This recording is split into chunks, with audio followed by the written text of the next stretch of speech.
Rack 36 on the road to 1,000 break and runs. This rack has a very interesting ending. 10 ball, 9-foot table, 4 1/8 inch pockets. Really trying to hit this rack hard, so I do lose the cue ball a little. I seen a ball fly in the right-hand side pocket. The cue ball did come back up past the half, but English did take it a little further up table, only to get kicked back down here again. So a lot happening, and therefore we have a cluster on the 8, 9, 10. Shooting the 1 ball here. I hit that about 1 o'clock with a little bit of a stun. Wanted to come back around. You see me put my finger on the table. I wanted to be a little bit further down table to have a better angle on the 2 that was more natural making my way to the 3. So I have to do a little work here. Shooting the 2 ball. I hit that low left spin around 7 o'clock to go off the left-hand long rail back across table to get really good shape on the 3.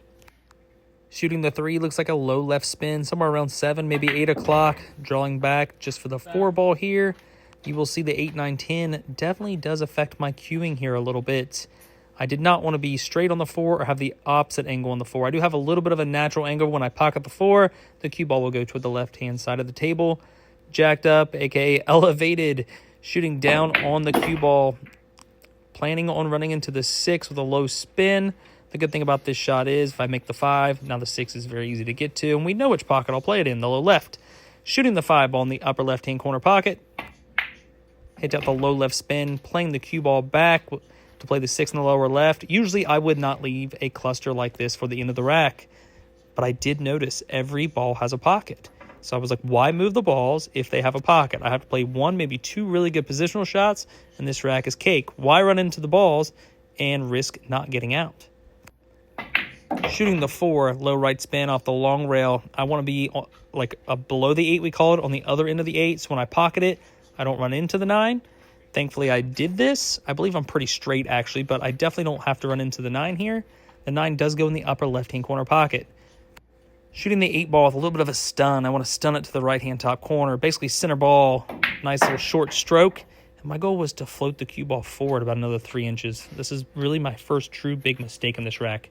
Now do you see the issue? Think about it. Where is the issue?